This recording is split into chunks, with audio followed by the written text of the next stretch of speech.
Hey, it's me, Curtis. Welcome to the show. School has started all across the country. And with that in mind, I want to dedicate today's show to students, to kids, to those of us that are still learning. Learning is lifelong. As many of you know, I didn't learn to read till I was age 26. And so today I'm sharing some clips from a lot of shows that I've done or shows that I've been featured on. It's about learning, reading, learning, educating, sharing love. So this is to the kids, to the students, to the teachers, to all of us. Make your dreams come true. Peace, spread love. Wow. Learning to read was Curtis's dream, and when it finally came true, it changed his whole life. Well, reading can add spice to your life, too. So here are 3 books that you can really sink your teeth into. But you don't have to take my word for it. You like LeVar's little intro there. Later on, you'll see clips of me and LeVar working on his show, Reading Rainbow. This first clip is from KABC here in San Francisco. Curtis Aikens is a produce expert turned TV personality. He's the garden grocer on ABC TV's Home Show. Today, Aikens is at home in Nevada with his family, which includes 6-week-old Curtis Jr. Looks pretty good. He's cooking up a recipe that he'll share on national television with his fans. Aikens' painful past recently caught up with him while he was co-hosting the Home Show with Sarah Purcell. Before millions of viewers, he stumbled on a word on live television. Attach this decoder to your cable box or VCR and tune it to your favorite primetime programs. The National This is one of the tough things about reading is... You're doing a good job. The National, help me, that Captioning. word. Captioning Institute has found that by hearing and seeing words, how much... You're doing great. Oh, Curtis, you're doing wonderfully well. Do you want me to finish it for you? Please. Okay. Aikens had a flashback. He said later that it just transported him back in a flash to all of those times when he couldn't read and he was stuck somewhere as a kid. And he said it just flooded over him, and he lost it. Aikens only learned to read several years ago at the age of 26. He was still haunted by the shame of it. Here I was on national television, and I felt like I had totally embarrassed myself. The literacy people, the people who had taught me to read, I thought, oh no, I've let all these millions of folks down. Aikens was among the 27 million Americans who are illiterate, meaning they can't read a newspaper, fill out a job application, or read a bus schedule. Aikens bluffed his way through school, scribbling illegible answers so teachers would be forced to ask him questions verbally. By the time we'd answered 3 or 4 questions, oh, you know the information, and I got a passing grade. And that happened right on through high school into college. Aikens says hiding his secret was a daily battle. He finally lost his business because of his inability to read. And like most illiterate adults, he was too ashamed and embarrassed to ask for help. I always thought I was the only one. Then I saw a TV spot like this one and realized I could learn. The turning point came one night while Aikens was watching television. He heard a public service message much like the one he's taping today. Aikens met Jenny Hartman, a volunteer tutor with the Marin Literacy Project. I mean, here was a man who was basically a owner of a company writing out checks for people and not even knowing what his produce forms and things were. So I think it took a lot of courage for him to admit to someone that he couldn't read. Aikens spent 7 months making sense out of a lifetime puzzle. It is like being in a totally dark room. It's like being in a totally pitch black room and someone turns the light on.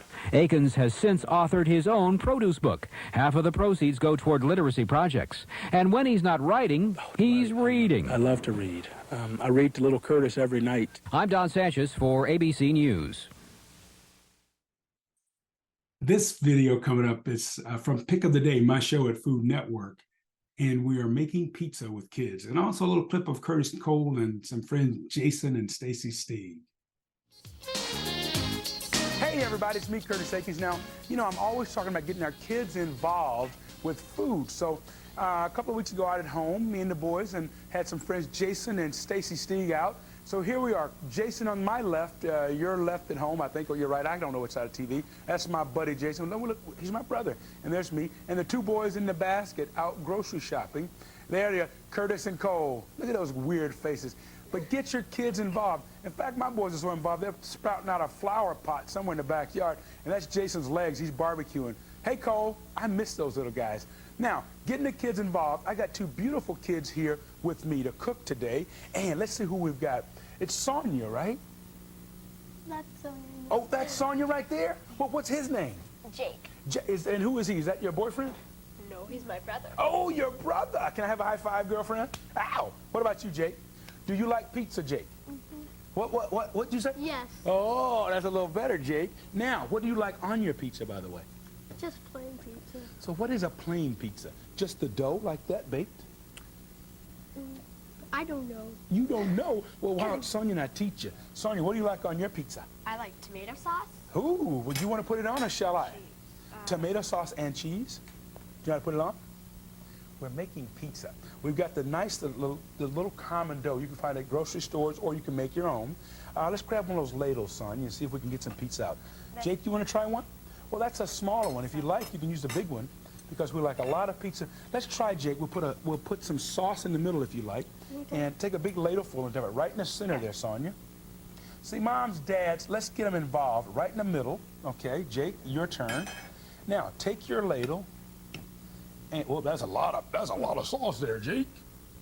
Go right in the middle with it. Now, take the back of your spoon and just kind of spread it around like that. You guys are so, I think you've done this before. Pretty good, Jake, right there. Good job. Now, we've got our sauce all the way out to the edge, Jake. You like that? Now, I've got some wonderful ingredients here, Jake. You sure you don't want to try something else? Do you know what those things are? Do you know what they're on the... That's carrots. Very good. Broccoli. Right. And I don't know what that is. Ooh, what do you think that is? Tomato. Tomatoes, close. Like red bell peppers. Tomatoes and bell peppers are in the same family. Did you know that? Throw some of your favorite stuff on there. He's going, none of this is my favorite. Want to try something? How about some cheese? No. You don't like cheese? How about mozzarella? The mozzarella. Yeah? Okay. Okay, grab a handful. Sonia, take Yeah. take my ingredients, please. Is there something, I heard there was something on that bowl that you really Put it enjoyed. on the pizza? Yeah, put it right on the pizza. What was that? Carrots. Yeah. So well, go for it, girl. Show me your favorite pizza. And you said you had a trick for us about making faces or something on your pizza? Yeah, I like making faces on my pizzas. Take charge. Sonia is our pizza star around Food Network. She comes in every Friday and makes pizzas for 150 people. That's a little. Is that going to be the hair for our pizza? Yeah, that's going to be the hair. The hair. All right. What can we use for eyes? Broccoli. Oh, good idea. How about if we do it like this? Let's get our kids involved, get the parents, and we'll one eye, take another eye. And what can we do for a mouth?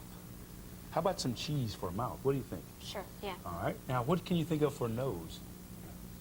That's looking pretty good, huh, Sonia? Yeah. Want a nose? What about one of these? One of those for a nose, Jake? Just one or a bunch of them? Just take like... No, I thought that you could put it across like that. Oh, good idea. Can you do that? Can you do that for us?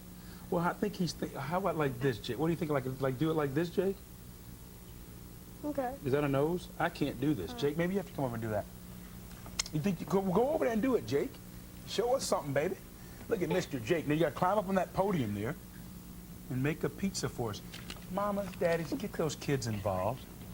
Now we'll put something in his nose. What do you think, Jake? In his nose. I mean, on his nose. I didn't say that, did I? I don't think I like that on my pizza. So what do you think? Should we put some cheese in there, Sonia? Now, go ahead, make your pizzas, guys. I'm going to show the folks at home. I'm going to show the folks at home a couple of ideas. Is that okay, Sonia? Do you have a joke for us, Sonia, by any chance? No, I'm Not a joke, sorry, Sonia? no. What's your favorite subject at school? Art. Art. Ooh, well, be creative. Be creative. I want to show the folks at home bagels. I like bagels. You guys like bagels? Of course, you can do the sauce to them, or you can take and just add a little cream cheese as the bottom of the base of your pizza, your bagel pizza. You like that idea? By the way, my friend Jason, who was in the photographs earlier, is actually here in the studios, along with his lovely wife, and they're both my dear friend and family. And thank you guys for coming out. All righty. Now, let's get some bagel pizza going. Jake, what do you think? You gonna try this when I get it finished? Okay. Okay. You just say, yes, Curtis, I'd love to. Your sister having a good time? You bet. Now, Jake, can you help me out, buddy? Put some carrots on this one for me. Put some carrots, and how about some of those onions over there? Sonia, I've got a pita bread here, okay? Now, instead of slicing it and stuffing it, I want you to take this one. You ready? Can you catch it? Can you catch it? No. Good hands, girl. You ready to catch a donut? Sonia, ready? Jake, are you leaving? No. Jake, can you catch Jake? Can you take good hands? Jake, ready? We're gonna make ooh, look at that smile. We're gonna take some English muffins here and do a pizza with them as well. A little sauce. Okay. You guys ready to catch some sauce? Food fight. No? Good. Got you at home, didn't I? Yes.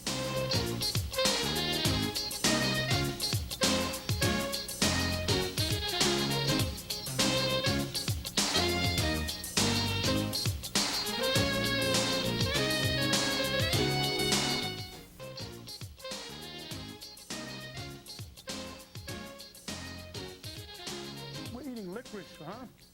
You like that, Sonia? Like that, Jake? Well, I got something even better.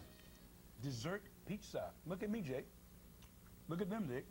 Jake had this a monitor, so Jake is into this. All right, Sonia, we're gonna do one thing before we get started making our dessert pizza. You guys ready? Yeah. On my show, every day we give a hug to the camera, okay? So you gotta reach out like this, Jake. Gotta reach out like this, Sonia. You ready? Sonia's going, this guy is crazy. Well, I am. All right, now, ready, set, give a big old hug. Pretend you're hugging your mom and your dad. Say, and a big old kiss. We love you. Say that. We love you. We love you. There you go. 8 hugs a day. You got to get them and you got to give them. We're making pizza. So this clip is Entertainment Tonight.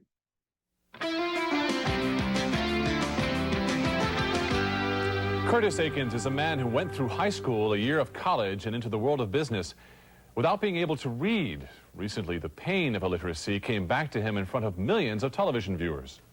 The recipe and the produce we have today for you is peaches. Peaches. Curtis Aikens does grocery segments for the Home Show. He's been a grocer for years and ran a produce company in San Francisco. But amazingly, Curtis could not read until he was 26. One day last month on the Home Show, when he was co-hosting a segment with Sarah Purcell on closed captioning, he had problems reading the teleprompter and broke down live on the air. The National Help Me. Captioning Institute has found that by hearing and seeing words, how much... You're doing great. Oh, Curtis, you're doing wonderfully well. Do you want me to finish it for you? Please. Okay. Aikens says he suddenly had a flashback to his illiterate days and couldn't read. I asked Sarah what to help me with that word because she knows of my reading history. And then it just flashed on me. Here I am, 33, and I can't read again. And I couldn't hang. Aikens claims this is the only time since he learned to read 7 years ago that this has happened. I thought, oh God, this whole segment, this is what I've been working for 3 years in television, was to speak out for reading, for that 30 million Americans, English-speaking Americans who can't read. And here I am. I'm going to embarrass them again. Aikens had to fake reading skills throughout his job and his life until he finally overcame his shame and called a literacy program. And said, I can't read. I want to learn how to read.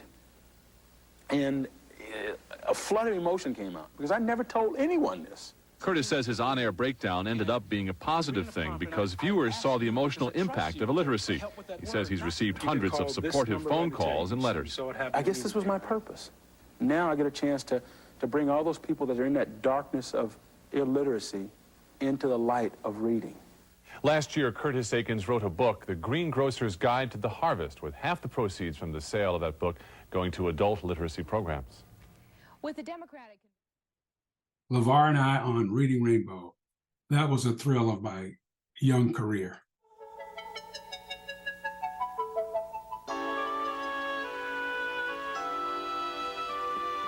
Hi. Boy, am I glad to see you. Today, I'm hanging out in one of my favorite places, and boy, I'm having so much fun. Hey, LeVar, no tears allowed in my kitchen, okay? Wipe those things up. It's these onions, Curtis. The more I chop them, the more I cry. I know. I've cut thousands of onions in my day, and I've got some tricks to cut those tears out.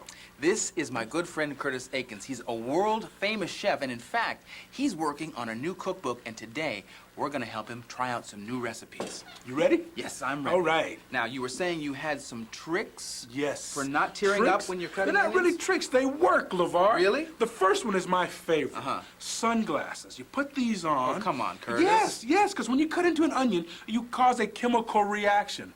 Okay? The gases or vapors from the onion float up and they make contact with your eyes. That's what causes them to sting and tear? That's it. That's exactly it. So the sunglasses act like what? Goggles. Safety goggles. Exactly. Wow. Exactly. And it works. So when you dice those up, no more tears. It does work. Okay. So that's great, but what if you don't have sunglasses around? Well, we got to be a little more creative, I guess. We'll take the whole onion, put them in the refrigerator, and they cool down. It really contracts the onion. You know how it is in the wintertime when you get cold, you shrivel up? Right. That's exactly what happens. Contracts the skin, the vapor can't release. They can't get out when you slice into it. Exactly. So we've got a few onions chopped up. Let's put those into our soup pot there. Alrighty. And while they saute in the bottom, I'm going to get our next ingredient. Let me check my list here. Carrots, okay? While you're doing that, I'm gonna grab the carrots and bring them in. Oh, listen to that sound. yes, I love sautéed onions. That's what we're doing first. We're sautéing the onions. Saute the onions. Yeah, get all those in there. I'm gonna stir that just a little bit and bring our carrots in. Ooh, I love carrots. You do? Oh, don't they taste nice and sweet? They're the best. They're Fabulous. so good for you. You know, I've always heard that carrots are good for you. Why is that? Beta carotene. Really? Let me show you what beta carotene is. This little orange substance right liquid here. here? That's it. That's beta carotene. That's found in all carrots. Now, what the body does is it converts that beta carotene into vitamin A, which is great for your bones and your teeth and your eyes. You know, Mom says eat your carrots to make sure you see well. That's why. So, Curtis, being a chef is really like being a scientist, isn't it? Oh, well, thank you. I think so. You've got to know how food reacts to heat or to cold, so it is like being a scientist. So, your kitchen, then, could also be called your laboratory. Oh, it is my lab. So I'm going to add these you got carrots here. there. Yep, and What's next in the recipe? next are tomatoes. I need some peeled and diced tomatoes. Peeled and diced Can you tomatoes? handle that part for me? I am your peeling and dicing guy. All Let me right? put the carrots in there and stir this up well. But you Ooh, want everything Curtis, to combine. Oh, LeVar, don't get that on your shirt. I'm not doing a very good job of this, I am think it's time for another trick. You have a science principle that'll help us peel tomatoes? Yes, I do. Let me find my knife here. Give me one of those beautiful red ripe tomatoes. How's that one? That's pretty. That's perfect. Yes, I love tomatoes. What we're going to do, LeVar, is that same principle about expanding and contracting to work on our tomatoes. I'm going to take and score the top just a little bit. Right. Now I've got a pot of boiling water. We're going to place a tomato in the boiling water. Okay. And as we said earlier, heat causes it to what? Expand. Exactly. So we're going to let this boil for maybe 10 seconds. We don't want to cook the tomato, okay? Because we're going to do that in our sauce. Right. But we're just going to heat that up enough to expand the tomato, which stretches the skin. Now, after it's been in 10, 15 seconds, Right. no more than that, because it'll start to cook after that, Right. we're going to take this out Right. and do what? Put it in something cold. Exactly. Here we Right go. into some cold water bath, as we call it in our kitchen. That shocks it, stops the cooking, stops that heat process. Then when we pull it out, okay? Look at that. Isn't that wonderful, LeVar? The skin practically peels Just off peels itself. right off. Just peels Wow. right off. And then you can take and dice it up, and no peels are in our marinara sauce. That is Okay. amazing. Well, I went ahead and chopped up some tomatoes for you. If you'll add those to our wonderful marinara here, Okay. I will get some fresh herbs to Alrighty. go in there. Okay? Here we go. I'll hand you these while I go over and get our fresh herbs. Put the tomatoes And right in I there. try to use fresh herbs, LeVar, and I grow them right in my own windowsill garden. Really? And you can do this whether you live in the city or the country or whatever. I've got some basil and some rosemary. So Two herbs, wonderful herbs. Herbs don't have to come from a bottle. Exactly. They have to come Supermarket. from a bottle or a supermarket. They could come from your windowsill. Absolutely. And I've got basil. Isn't that a beautiful basil? Let me show you the basil leaf here. Isn't that pretty? And smell that, too. Isn't that nice? That is so fresh. And just tear those and drop them in. We've got 2 nice basil leaves. While you're doing that, I'm going to grab some rosemary. And I hear this is one of your favorites. Rosemary is one of my favorite herbs. I love that. Rosemary.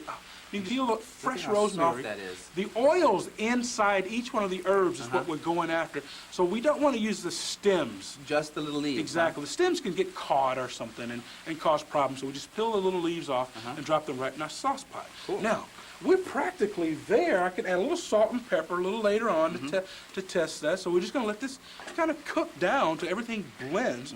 Another chemical reaction binding it together. And then we're going to put together our recipe a little later in the show. So this has to simmer for a bit? Exactly. I'll tell you what, while this is simmering, why don't I go and try a new recipe? Sounds good. All right. Ladies, what do you think of the food? Good. It's so soft. It's so soft. Can I take a picture of your plate? Yeah. And what's your name again? Alyssa. Alyssa. And what's your name? Lily, and this is exquisite. Ooh, Lily, you go, girl. I love it. Thank you, Lily. Look at this. There is some wonderful chemistry happening right here. All of those vegetables that we chopped up earlier have blended and dissolved into this wonderful, thick, rich, delicious sauce. Wow. Curtis.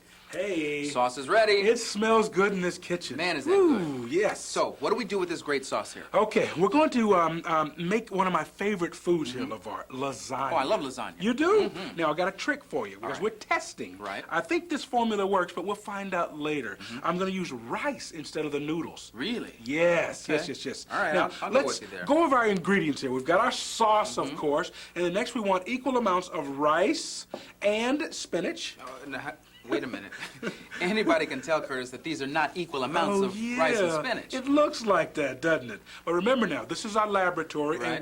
and we know how food reacts to heat. Okay, when you cook the spinach, Right. which is mostly water, it cooks down. It just kind of cooks away. Okay. Now rice, on the other hand, when you cook that with water, it expands, Right. pretty much like a sponge.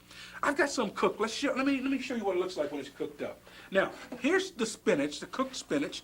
You see what it started out like? Wow. And that's what it ends up as. And you're holding the rice. This is the rice. See the difference? Once it cooks, it absorbs all that All water that and it water. becomes like that. Exactly. That's the cooked rice and spinach. Let's move the those raw ones out. So these we are have- equal amounts. They are equal amounts. Now, we're also going to use some mozzarella cheese. And if you're cutting down on the fat intake, just use a low-fat mozzarella. And there's also some wonderful soy mozzarella cheeses out there. And a bit of canola oil that we're going to start out with. Any kind of oil, really. I'm using canola because it holds heat better. It has a higher smoking point. Okay? That's a good thing about canola oil. So you put that in the bottom of the pan? Brush that in the pan. In fact, brush the whole pan around. And then we're going to simply start to layer, LeVar. How about helping me out by adding a layer of rice? Okay. Okay. You don't mind if I use my hands, do Your you? hands or the ladle. Either way is easy. Okay. I'll put this in. Now, what we want to do here is pack the rice down. As we get the rice in, we're going to pack it down. Notice how that's stuck? We can just brush a little bit of oil on the back of our wooden spoon to pack it down. The rice should not stick to the back there. Let me see. We're going to press that down, LeVar. Oh, All great. the way around. A little more rice. if More you don't mind, rice? sir. Yeah, just fill me all the way in. Right. We're just going to pack it down. Right. Good job. How's that? That's looking pretty good. I want to get enough in here. Then we'll come with a layer of spinach, if you don't mind. Okay. Just get that all the way down, pack it down nicely. And while you're doing that, I'm going to sprinkle some mozzarella.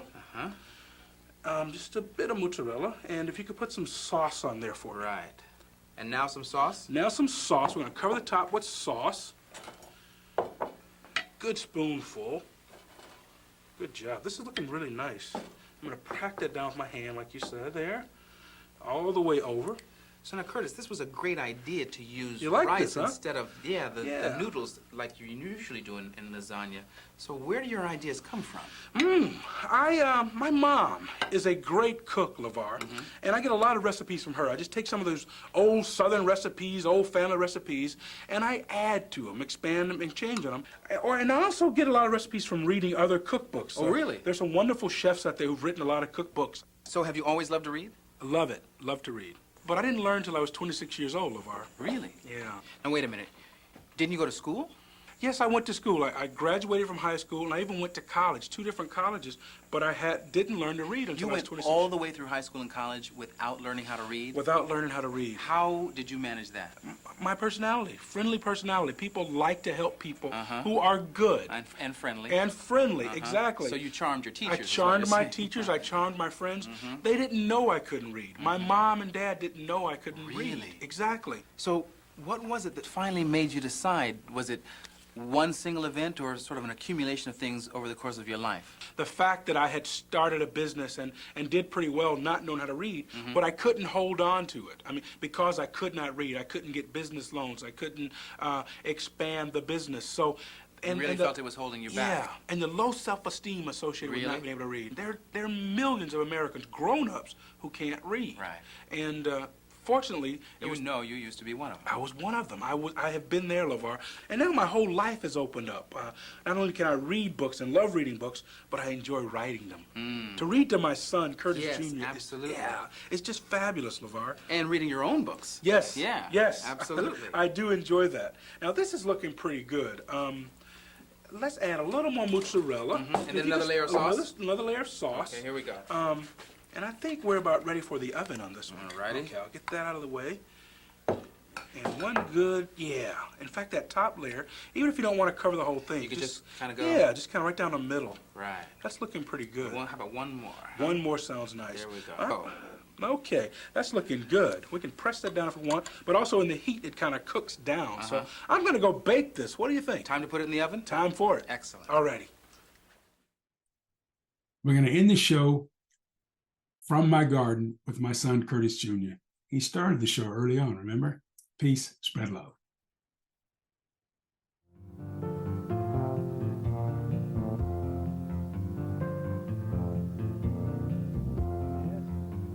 Welcome back. Welcome back. We're sitting out in the herb garden to put together our burgers. I've got all kinds of condiments here. But first I want to show you some the sweet potato chips. A few days ago, I don't know if you saw the show or not, but we did a sweet potato show where we made sweet potato chips, and that's the chips. But here I've got my burgers, and we're going to dress them out. I've got some spicy mustard, and I've got some pickles, and also some dressing. I got like a Thousand Island dressing if you want to do something different with your veggie or your garden burgers, as they're sometimes referred to in different restaurants.